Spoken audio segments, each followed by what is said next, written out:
মসজিদের ইমাম যতক্ষণ পর্যন্ত সমাজের ইমাম হবেন না, আর সমাজের ইমাম যতক্ষণ মসজিদের ইমাম হবেন না, ততক্ষণ পর্যন্ত বৈষম্যহীন বাংলাদেশ আপনি পাবেন না।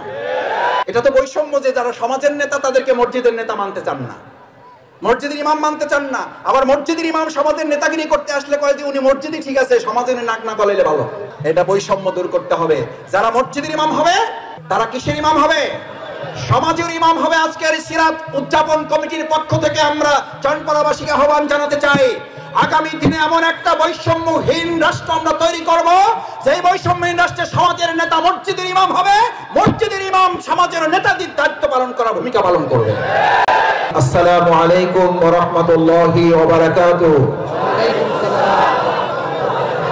আলহামদুলিল্লাহ, মহান আল্লাহর একান্ত শুকরিয়া যে আল্লাহ সুবহানাহু ওয়া তাআলা বাংলাদেশের এরকম একটি নতুন অধ্যায় আমাদেরকে উপনীত করেছেন, নতুন একটা স্বাধীনতা আমাদেরকে দিয়েছেন, নতুন একটা বাংলাদেশ আমাদেরকে দিয়েছেন।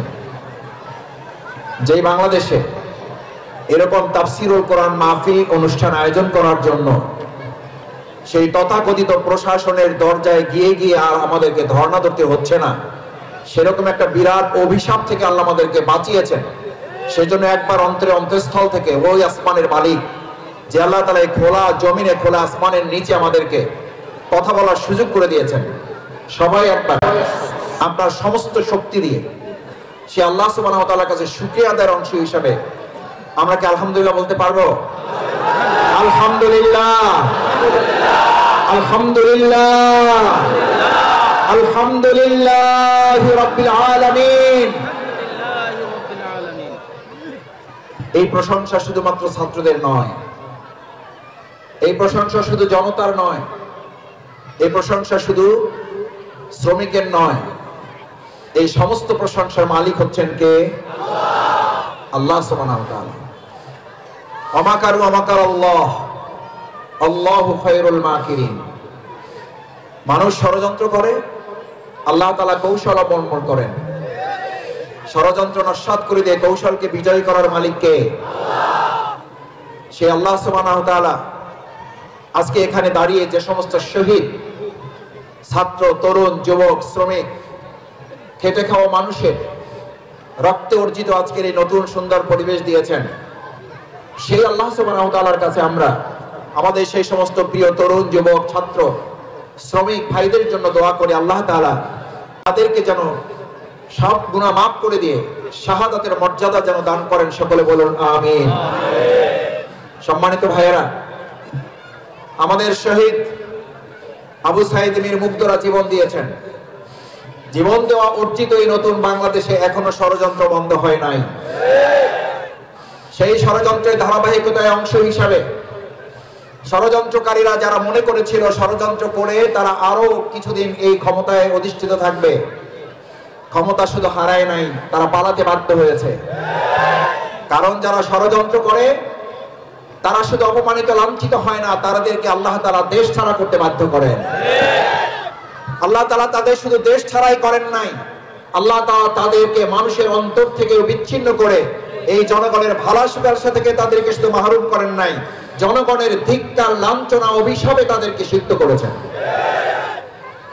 ভাইরা, আমরা আমাদের আবু সাঈদ মীর মুগ্ধর পাশাপাশি আপনারা জানেন গত পরশু আমাদের প্রিয় মাতৃভূমি বাংলাদেশের চট্টগ্রামের কতিপয় দুষ্কৃতকারী সন্ত্রাসী আমাদের রাষ্ট্রদ্রোহের অভিযোগে গ্রেপ্তার করা একজন ব্যক্তিকে অন্যায়ভাবে মুক্ত করার কথা বলে মূলত আওয়ামী লীগ, ছাত্রলীগ, যুবলীগ, শ্রমিক লীগের পলাতক সন্ত্রাসীরা চট্টগ্রাম আদালতের একজন বিজ্ঞ আইনজীবী শহীদ সাইফুল ইসলামকে যারা হত্যা করেছে, আমরা আজকের এই ঐতিহাসিক সিরাত মাহফিল থেকে আল্লাহর কাছে প্রথমত দোয়া করি, আল্লাহ আমাদের প্রিয় সেই শহীদ সাইফুল ইসলামকেও আপনি এই শাহাদাতের তালিকায় তাকে নাম লিপ্ত করে তাকেও শাহাদাতের মর্যাদা আপনি দান করেন।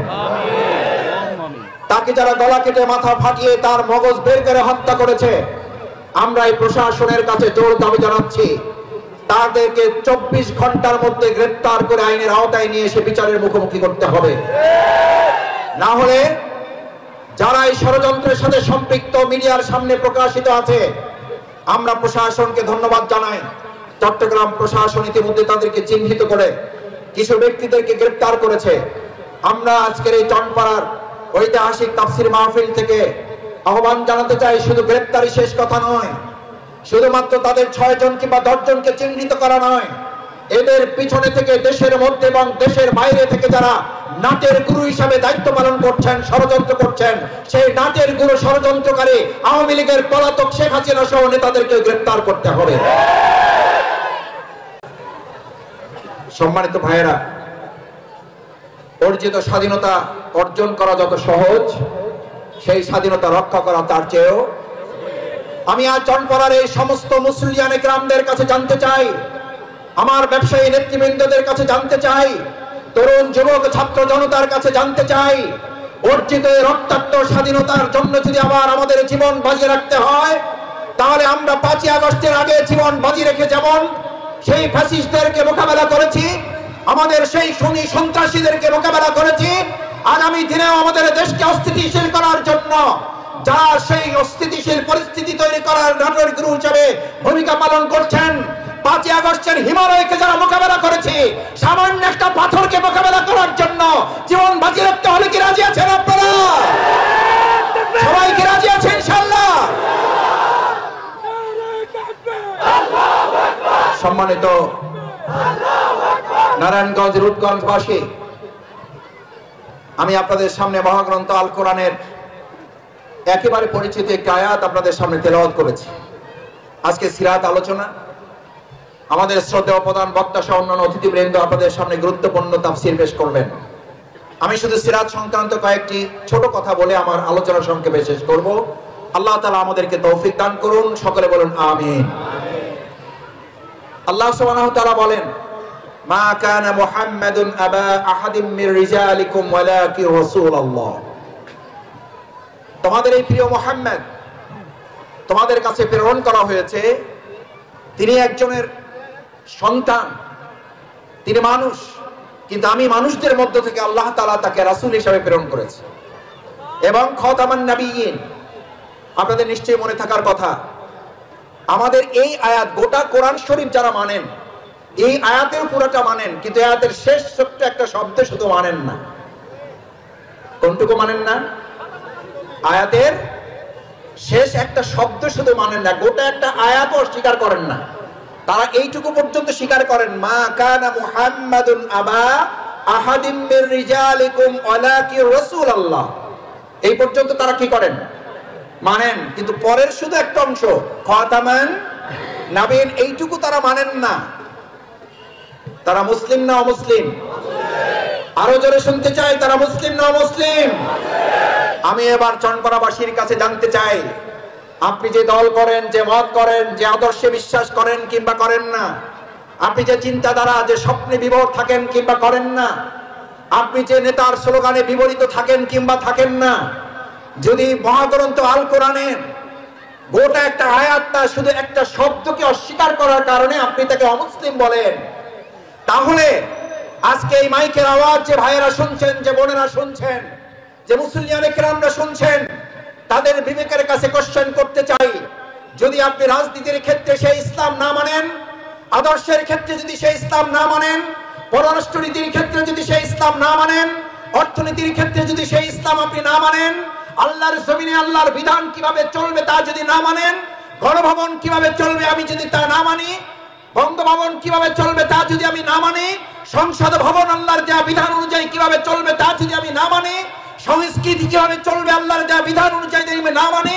তাহলে একটা শব্দ স্বীকার করলে যদি অমুসলিম হয়ে যায়, আল্লাহর দেওয়া একটা বিধান লঙ্ঘন করলে সে কি মুসলিম থাকবে না অমুসলিম হয়ে যাবে? এবার তাহলে আরেকটু গভীরে যাই। সালাতুল ইশা হয়েছে না হয় নাই? আমাদের আলহামদুলিল্লাহ হয়েছে। এশার নামাজে আমরা দুরূদ শরীফ পড়ি নাই তো, আজকে কেউ ভুলে গেছিলেন? সবাই পড়ছেন? কি পড়ছেন? আল্লাহুম্মা সাল্লি আলা সাইয়্যিদিনা, সাইয়্যিদিনা নেতাকে, নেতাকে সাইয়্যিদিনা, আবার বলেন সাইয়্যিদিনা, সাইয়্যিদিনা। ভালো করে বুঝেন, পরে কিন্তু আবার বিভ্রান্তিতে পড়েন না, পরে আবার বলেন না মাসুদ ভাই ওয়াজ করতে এসে রাজনীতি করেন না। নামাজের মধ্যে আল্লাহকে সাক্ষী করে ওয়াদা করে আসছেন সাইয়েদেনা, আর রাস্তায় এসে স্লোগান দিচ্ছেন আমার নেতা তোমার নেতা, অমুক নেতা তমুক নেতা, হাবিজাবি সাতা মাতা। নামাজে আল্লাহ রাসূল সাল্লাল্লাহু আলাইহি সাল্লামকে নেতা মেনে নিয়ে এসে আপনি রাজপথে স্লোগান নিচ্ছেন আমার নেতা তোমার নেতা, অমুক নেতা সাতা নেতা। এই আন্দোলন, এই স্লোগান শুধুমাত্র নামাজের বিরোধী নয়, এই স্লোগান ঈমানেরও বিরোধী। কেন?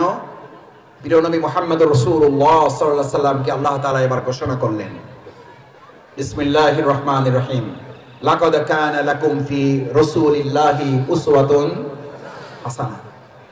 প্রিয় নবী মুহাম্মদুর রাসূলুল্লাহ সাল্লাল্লাহু আলাইহি সাল্লাম শুধু কি নামাজের আদর্শ, শুধু কি রোজার আদর্শ, শুধু কি হজের আদর্শ, নাকি সমাজ এবং রাষ্ট্র পরিচালনার আদর্শ? আচ্ছা আপনারা বলেন, আজকে যে মসজিদে বা যে মাঠে আপনারা সালাত আদায় করেছেন, এই সালাতে আপনাদের একজন ইমাম ছিল? একজন ইমাম ছিল? সালাতে যদি আপনার একজন ইমাম থাকে, আকিমুস সালাত, আকিমুস সালাতের জন্য যদি আপনাকে মসজিদ খুঁজতে হয়, এটা কার নির্দেশ? সালাত কায়েম করতে বলা হয়েছে না পড়তে বলা হয়েছে? সালাত কায়েম না পড়ো? আমরা আজকে থেকে সালাত কায়েম করবো ইনশাআল্লাহ। সালাত কায়েম করতে হয় ঘরে না মসজিদে? কেন মসজিদে যেতে হবে? মসজিদে যেতে হবে এই জন্য যে আপনাকে আকিমুস সালাত, নামাজ সালাত আদায়ের জন্য মসজিদ গেলে আপনাকে তিনটা শর্ত পূরণ করতে হয়। কয়টা? এক, জামাতবদ্ধ হওয়া। কি বদ্ধ? কি বদ্ধ? আকিমুস সালাতে জামাতবদ্ধ যদি হয় এটা হচ্ছে ট্রেনিং, আর আকিমুদ্দিনে আল্লাহর জমিনে দিন কায়েমের জন্য সংগঠনবদ্ধ ঐক্যবদ্ধ হয়ে আল্লাহর জমিনে দিন বিজয় করতে হলে এটা আর একটা ট্রেনিং। যারা সালাত কায়েম করে মসজিদে জামাতবদ্ধ হয়েছি, আকিমুদ্দিন আল্লাহর জমিনে দিন বিজয়ের জন্য জামাতবদ্ধ হতে রাজি কারা? তারা হাত জাগান। রাজি আছেন ইনশাআল্লাহ? তাহলে এক নম্বর শর্ত হলো কি বদ্ধ হওয়া। কি বদ্ধ হওয়া? আজকে মুসলিম জাতির সবচেয়ে বড় দুর্ভাগ্য হচ্ছে আমরা কি হয়ে গেছি? কি হয়ে গেছি? আমি মাঝে মধ্যে ছোট্ট একটা গল্প বলি যে আমাদেরকে আমাদের প্রতিপক্ষরা সবচেয়ে বড় সফল হয়েছে, আলহামদুলিল্লাহ এই সফলতাও তারা অর্জন করতে শেষ পর্যন্ত পারবে না। আমরা গোটা মুসলিম উম্মাহকে এক জায়গায় করে নেতৃত্বের কাতারে আমরা আমাদের সেই প্রতিপক্ষ যারা অর্জন করেছে সফলতা কিংবা ষড়যন্ত্রের পথ রচিত করেছে, আমরা ঐক্যবদ্ধ ভূমিকা পালন করে সালাতে যেমন কাতারে কাঁধে কাঁধ মিলিয়ে দাঁড়িয়ে যে ইমাম নির্দেশ দেয় ফাঁকা পূরণ করুন, কাঁধে কাঁধ মিলান, পায়ের সাথে পা লাগিয়ে দিন। আমরা রাজপথে সামনে ভাবে প্রতিপক্ষ মোকাবেলায় গোটা মুসলিম মানব জাতিকে কাঁধে কাঁধ মিলিয়ে প্রতিপক্ষকে ঐক্যবদ্ধ মোকাবেলা করা হবে। এটা সালাতের গুরুত্বপূর্ণ ট্রেনিং, জামাতবদ্ধ হওয়া। কেন? শয়তান একজন ইমানদারকে প্রথম টার্গেট করে তাকে দিয়ে গুনাহ করায় না, তাকে দিয়ে মদ খাওয়ায় না, তাকে দিয়ে ঘুষ খাওয়ায় না, তাকে দিয়ে জিনা করায় না, তাকে দিয়ে মাদক সেবন করায় না। একজন মুসলিমের প্রতি শয়তানের ইবলিসের প্রথম টার্গেট হলো ওকে দল থেকে কি করে ফেলা। কারণ বিচ্ছিন্ন করে ফেলতে পারলে এরপরে গুনাহগুলো সে নিজেই করবে, তাতে আর কোনো সন্দেহ নাই। জামাতবদ্ধ হওয়া, আকিমুস সালাতের ট্রেনিং, ঐক্যবদ্ধ জীবন যাপন করা। আমরা লক্ষ্য করছি বাংলাদেশের জাতীয় ঐক্যের মাধ্যমে বিগত জুলাই এবং আগস্টের যে 5ই গণ অভ্যুত্থান হয়েছিল, এটা কি কোনো দলের অবদান? এটা কি কোনো একক নেতার অবদান? এটা কি কোনো রাজনৈতিক দলের অবদান? এটা এই দেশের জাতীয় ঐক্যের অবদান। আকিমুস সালাতের এই জাতীয় ঐক্যের আহ্বান আমরা শুধু পৌঁছাই দেব না, আগামী দিনের যে কোনো ষড়যন্ত্র মোকাবেলায় ঐক্যবদ্ধ ভূমিকা পালন করে তা আমরা প্রতিহত করব। এটা কিসের ট্রেনিং? কিসের ট্রেনিং? সালাতের ট্রেনিং। এটা রাসূল সাল্লাল্লাহু আলাইহি সাল্লামের সুন্নাহ পদ্ধতি। আকিমুস সালাত, প্রতিদিন 5 ওয়াক্ত সালাতে আপনাকে ট্রেনিং দেওয়া হয়, ঐক্যবদ্ধ জীবন যাপন করুন। ইমাম যখন এই কথা ঘোষণা দেন, উনি কি অনুরোধ করেন? আরবিতে কেউ বলেন, কেউ বাংলায় বলেন, অথবা কেউ আরবিতেও বলেন সাথে বাংলায় বলেন। ঘোষণাটা এমন ঘোষণা দেবে মুসল্লিরা থরথর করে কাঁপেন। আমাদেরকে অনেকে বলে হুজুররা ওয়াজ করবেন তো একটু মিষ্টি মিষ্টি কথা দিয়ে, মধুর আওয়াজে, নিশ্চয়ই মধুর আওয়াজে মিষ্টি কথা বলবেন। প্রিয় নবী মুহাম্মদুর রাসূলুল্লাহ সাল্লাল্লাহু আলাইহি সাল্লাম কথা বলতেন, সাহাবায়ে আজমাইনগণ থরথর করে কাঁপতেন, চোখের পলক ফেলতেন না। তিনি কথা বলতেন সেনাবাহিনীর কোন সদস্য হিসেবে না, তিনি খুতবা দিতেন, তিনি বক্তব্য দিতেন, ভাষণ দিতেন সেনাবাহিনীর একজন সেনাপতির দায়িত্ব নিয়ে। কারণ আমাদের প্রিয় নবী রাসূল করিম সাল্লাল্লাহু আলাইহি ওয়াসাল্লাম শুধু মসজিদে কিংবা মাঠে আকিমুস সালাতের নেতা ছিলেন না, তিনি এই সমস্ত ষড়যন্ত্র মোকাবেলায় জাতীয় ঐক্য গড়ে তুলে সেখানকার তিনি মহান নেতার দায়িত্ব পালন করেছেন।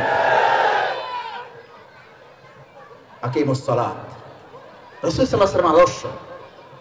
আজ আমাদের প্রিয় মাতৃভূমি বাংলাদেশকে নিয়ে ওই যে বললাম ষড়যন্ত্রটা কি, আমাদেরকে কাকড়ার জাতি, কি জাতি, কি জাতি, কাকড়ার জাতি বুঝেন, মুসলিম উম্মাহকে কাকড়ার জাতিতে পরিণত করেছে। আপনাদের ছোট সময় কাকড়া ধরার যদি অভিজ্ঞতা মনে থাকে, অথবা এটা গল্প অথবা বাস্তব, যেটাই মনে করেন, কল্পনা করেন, একটা কাকড়া পাত্রের মধ্যে রাখবেন, ওটা বের হয়ে যায়। 20-25টা কাকড়া পাত্রের মধ্যে রাখবেন, ওটা ঢাকার দরকার হয় না। কেন ঢাকার দরকার হয় না? একটা কাকড়া উঠতে থাকলে নিচে যে কাকড়াগুলোর থাকে প্রত্যেকটা ওইটার পা টাইনে নিচে নামিয়ে ধরে, ভয়ে মনে করে যে এইটার জন্য আমি বের হইতে পারি না। এটা কোনোভাবেই তারে বোঝানো যাবে না যে উপরেরটা বাইর হইতে পারলে তার সিরিয়াল, এরপরেরটা এসে বের হইতে পারবে, তারপরে আরেকজন বের হইতে পারবে, কিন্তু তার মাথায় ঢুকছে এইটা তার জন্য বাধা হয়ে দাঁড়াইছে, যে কোনো ভাবে এটা টাইনে নিচে নামাইয়ে তারপর তার বাইর হইতে হবে। অত্যন্ত দুর্ভাগ্যজনক ভাবে বাংলাদেশের উন্নতি অগ্রগতি, বিশেষ করে মুসলিম উম্মার কল্যাণ এবং অগ্রগতি উন্নতি যারা সহ্য করতে পারে না, আমাদের মধ্যে ছোট ছোট ইস্যু তৈরি করে কাকড়ার জাতি পরিণত করে আমাদের প্রতিপক্ষ সফল হতে চায়। আমরা কাকড়ার জাতি থেকে মুসলিম জাতিতে পরিণত হয়ে তাদের ষড়যন্ত্রকে ব্যর্থ করে দেব। কথায় কথায় আমাদের মধ্যে বিভেদ তৈরি করার ষড়যন্ত্র তারা করেন। কান খুলে শুনে রাখুন, আমরা সালাতুল ইশা আকিমুস সালাতের হক আদায় করার জন্য যেমন এক কাতারে দাঁড়িয়ে বুনিয়ানুম মারসুস সাফান কান্নাহুম বুনিয়ানুম মারসুস, শিশাওয়ালা প্রাচীর মতো দাঁড়িয়ে গেছি, ওই ফাঁকে যদি শয়তানও ঢোকে, ফাঁকা পূরণ করতে বলা হয়েছে কিসের জন্য বলেন? ওর মধ্যে কি মুসল্লি ঢোকার সম্ভাবনা থাকে না শয়তান? কি ঢোকার সম্ভাবনা থাকে? 5ই আগস্ট পরবর্তী যে নতুন বাংলাদেশ নির্মিত হয়েছে, এই সাজিবদ্ধ বাংলাদেশ, জনতার ঐক্যের বাংলাদেশে শয়তান ঢোকার চেষ্টায় আছে না নাই? কোন শয়তান? শয়তান তো এক প্রকার, জিন শয়তান। সনপাড়া শয়তান এক প্রকার, কয় প্রকার? 2 প্রকার, জিন শয়তান। এটা তো আমাদের কথা, এটা সিরাত কমিটির কথা, মাওলানা শেখ জামালউদ্দিন সাহেবের কথা। কার কথা বলেন? আয়াতটা বলেন জোরে, মিনাল জিন্নাতি ওয়ান নাস। এই জিন শয়তানের মধ্যে নামাজে ঢোকার সম্ভাবনা থাকে, আর আকিমুদ্দিন কায়েমের জন্য খুনি ফ্যাসিস্ট শেখ হাসিনার মতো লোকেরা চট করে আবার বাংলাদেশে আমাদের ফাঁকে ঢোকার অপচেষ্টায় লিপ্ত রয়েছে। মোকাবেলা করা হবে। অত সহজ না। 5 ওয়াক্ত নামাজ ট্রেনিং নেওয়া এই জাতিকে আর বিভ্রান্ত করে কোন খুনি ফ্যাসিস্ট সরকারকে আমাদের উপর আধিপত্য করতে দেওয়া হবে না। সালাতের প্রথম ট্রেনিং, ঐক্যবদ্ধ জীবন যাপন। পারা যাবে ইনশাআল্লাহ? দেখি সবাই রাজি আছেন ইনশাআল্লাহ? আল্লাহ আমাদের গোটা বাংলাদেশের জাতিকে ঐক্যবদ্ধ ভূমিকা পালন করার তৌফিক দিন। দ্বিতীয় ট্রেনিংটা কি? সালাতে গিয়েছেন, জামাতের জন্য 3 জন যদি হয়, 2 জনও যদি হয়, ইমাম থাকে না থাকে না? ওখানে ইমাম লাগে 2.5 ঘন্টার জীবন বাদ দিলে আর 24 ঘন্টার মধ্যে তো সময় থাকে না। সময় থাকে কয় ঘন্টা থাকে? 5 ওয়াক্ত সালাত আদায় করতে যদি 2.5 ঘন্টা যায়, এরপর বাকি থাকে কয় ঘন্টা? সাড়ে 21 ঘন্টা। এই 21 ঘন্টা পরিচালনার জন্য আকিমুদ্দিন, ওখানে আকিমুস সালাতে ইমাম লাগে। কয়জন লোক হইল? কয়জন? না যার যার মতো সালাত? এটা আকিমুস সালাত হয় না, এটা সালাত আদায় হয়। আকিমুস সালাত অর্থ হলো যে কয়জন আছো তাদের মধ্যে একজন কি বানাও। ভাইয়েরা, মসজিদ যদি আল্লাহর বিধানের আলোকে নেতৃত্ব ভাবে তৈরি হয়ে জামাতবদ্ধ জীবনের মাধ্যমে আপনি দুনিয়ার এই জিন্দেগি থেকে মসজিদে যাওয়ার পর অন্তরে প্রশান্তি অনুভব করেন না? করেন না? কেন করেন? ওটা আল্লাহর বিধানের আলোকে মসজিদ পরিচালনা হয় বলে ওখানে প্রশান্তি পাওয়া যায়। আজ চাঁদপাড়াবাসীর কাছে আহ্বান জানাতে চাই, ওখানে ইমাম নির্ধারণ করে জামাতবদ্ধ জীবনের মাধ্যমে যদি প্রশান্তি অনুভব করেন, আজ বাংলাদেশের এই 24,000 বর্গমাইল নয়, 50,000 বর্গমাইল নয়, 56,000 বর্গমাইল জমিনকে যদি মসজিদ কল্পনা করে মসজিদে মুখী জিন্দেগি জীবন যাপন করার সিদ্ধান্ত নিয়ে আমরাও যদি আল্লাহওয়ালা ইমাম তৈরি করে এখানে জামাতবদ্ধ জীবন তৈরি করা যায়, মসজিদের মতো দেবেন। এখন মসজিদে শান্তি পাই, জমিনে পাই না কেন? কেন পাই না? মসজিদ আল্লাহর বিধানে চলে, আর আমাদের জমিন কার বিধানে চলে? কার বিধানে চলে? মানুষের বিধানে চলে।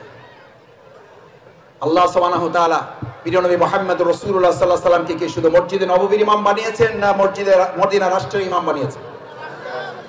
আজকে এখানে মুসল্লিদের কাছে জানতে চাই, যারা প্রিয় নবী মুহাম্মদ রাসূলুল্লাহ সাল্লাল্লাহু আলাইহি সাল্লামের নেতৃত্বে মসজিদে নববীতে সালাত আদায় করেছেন, আকিমুস সালাতের হক আদায় করেছেন, ওই মুসল্লিরাই রাসূল করিম সাল্লাল্লাহু আলাইহি সাল্লামের নেতৃত্বে মদিনা রাষ্ট্র পরিচালনায় ভূমিকা পালন করেছেন। আজ চনপাড়াবাসীকে সিদ্ধান্ত নিতে পারে যে আমরা মসজিদে যেমন ইমাম তৈরি করেছি, আমাদের সমাজ রাষ্ট্র পরিচালনায় রূপগঞ্জ, নারায়ণগঞ্জ, চনপাড়া, আমাদের প্রিয় ঢাকা, আমাদের প্রিয় মাতৃভূমি বাংলাদেশ পরিচালনায় ওরকম সৎ, যোগ্য, দক্ষ নেতৃত্ব তৈরি করার জন্য রাসূলের আদর্শকে আমরা মেনে নিতে রাজি আছি সবাই। এটা কিসের ট্রেনিং? সালাতের ট্রেনিং। সালাত আমাদেরকে এই ট্রেনিং দেয়। ওখানে ইমাম লাগবে, এখানে আপনার সমাজ রাষ্ট্র পরিচালনার জন্য নেতা দায়িত্বশীল লাগবে।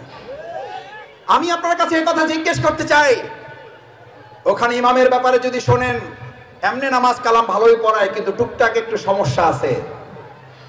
কি সমস্যা? টুকটাক। আর আমাদের সমাজের ব্যাপারে কি কথা আছে?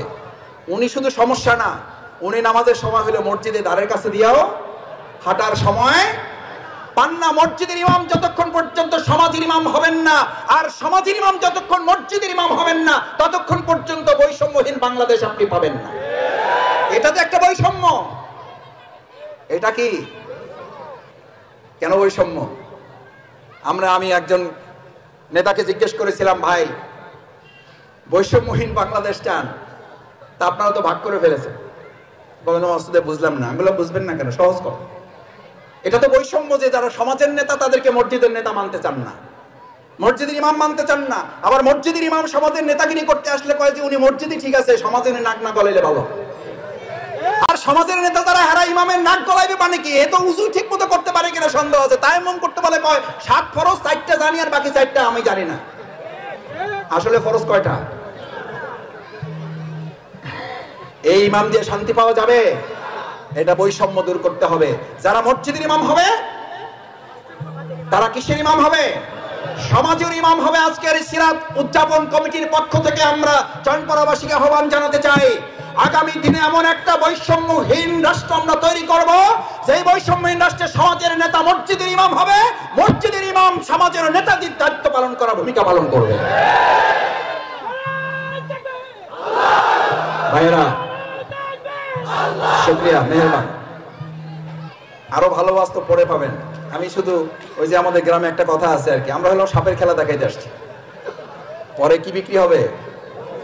কি বিক্রি? তাবিজ বিক্রি। আসল তাবিজ বিক্রি আমাদের শ্রদ্ধা ওলামায়ে কেরামগণ করবেন। আমরা সাপের খেলা দেখাই একটু আপনাদেরকে এক জায়গায় করতেছি। কিন্তু আবার যারা একটু বেশি বুদ্ধিমান তারা আবার সাপের খেলা দেখে তাবিজ আর কি করতে চায় না, ওই যে খেলা যা দেখা দেখে দিয়েছি, যখন বলে যে এবার একটু কাছে আসেন আসল কথা বলবো, তখন লোকেরা বুঝে যে কাজ তো শেষ, এবার আমার পালা। বসবেন না চলে যাবেন? দেখে ইনশাআল্লাহ সবাই শেষ পর্যন্ত থাকবেন ইনশাআল্লাহ। আমরা তাবিজ না নিয়ে কেউ যাবো না ইনশাআল্লাহ। নেতাকে জিজ্ঞেস করলাম, ভাই এটা কেন, বৈষম্য কেন?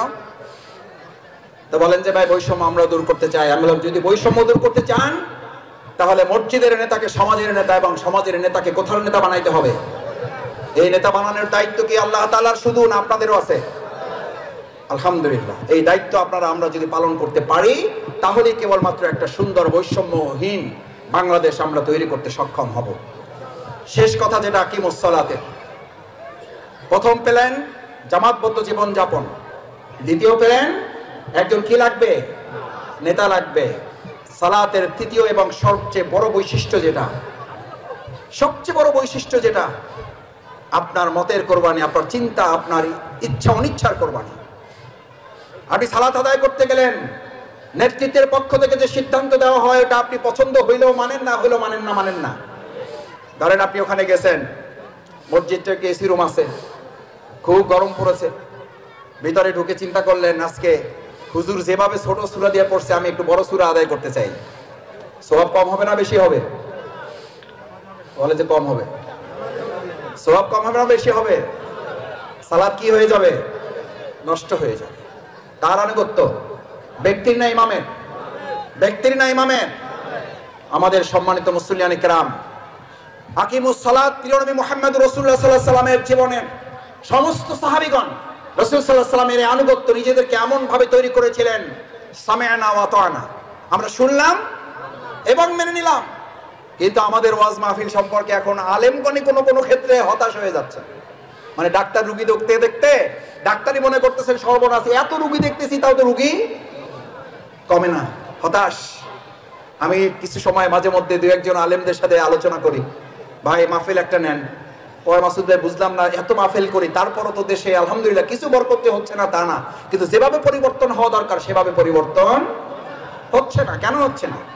রাসূল করিম সাল্লাল্লাহু আলাইহি ওয়াসাল্লামের জামানায় তার সাহাবা আজমাইন কেরামগণ যা শুনতেন, কোরআন হাদিসের আলোকে যদি তা মানদণ্ডে উত্তীর্ণ হতো তাহলে তারা মানার জন্য তা প্রস্তুত থাকতেন। কিন্তু আমাদের ওয়াজ সম্পর্কে আমাদের একটা নেতিবাচক ধারণা আছে। ওয়াজ ভালো শুনলাম, কিন্তু কি করলাম না? কি করলাম না? প্রিয় নবী মুহাম্মদ রাসূলুল্লাহ সাল্লাল্লাহু আলাইহি ওয়াসাল্লাম এই জামানার একটা হাদিস বলে শেষ করে দেই। হাদিসটা হচ্ছে প্রিয় নবী রাসূল করিম সাল্লাল্লাহু আলাইহি ওয়াসাল্লাম আব্দুল্লাহ ইবনে মাসউদ রাদিয়াল্লাহু তাআলা আনহুকে সামনে রেখে বললেন, আব্দুল্লাহ ইবনে মাসউদ রাদিয়াল্লাহু তাআলা আনহু قال রাসূলুল্লাহ সাল্লাল্লাহু আলাইহি ওয়াসাল্লাম ওয়া ইয়াকুলুনা মা লা ইয়াফআলুন, তোমাদের জামানায় একটা ফিতনা হবে, একটা বড় ভয়ঙ্কর ব্যাধি হবে, একটা রোগ হবে।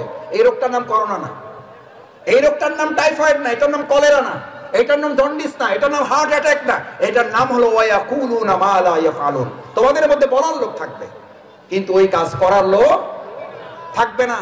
ওয়া ইয়াফআলুনা মা লা ইউমারুন, এমন কিছু লোক থাকবে, বলবে করবে কিছু কিন্তু তার পছন্দ মতো করবে, পছন্দ না হলে করবে না।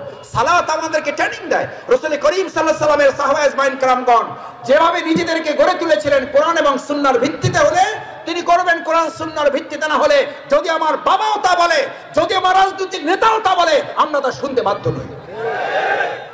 রাসূল সাল্লাল্লাহু আলাইহি ওয়াসাল্লামের সাহাবা আজমাইন کرامগণের সময় বাবার সামনে পুত্রের যুদ্ধ হয়েছে না হয় নাই? পুত্রের তলোয়ারের সামনে বাবা দাঁড়াইছে না দাঁড়ায় নাই? সম্মানিত ভাইয়েরা, সেজন্য আপনাদের কাছে অনুরোধ করতে চাই, প্রিয় নবী রাসূল করিম সাল্লাল্লাহু আলাইহি ওয়াসাল্লাম এই কথা কেন বললেন? ভয়ঙ্কর ব্যাধি, বলবে কিন্তু করবে না, করবে কিন্তু তার নিজের পছন্দ হলে করবে, না হলে করবে না। আজকে আমাদের পুরো বাংলাদেশ যদি একদিকে থাকে, আমরা মহাগ্রন্থ আল কোরআন এবং রাসূল সাল্লাল্লাহু আলাইহি ওয়াসাল্লামের আদর্শকে একদিকে রেখে জীবন করার জন্য একটু সবাই রাজি আছে? দিকে হাত জাগান সবাই। সবাই রাজি আছেন ইনশাআল্লাহ? আল্লাহ আপনি আমাদেরকে কোরআন হাদিসের আলোকে পথ চলার তৌফিক দান করেন।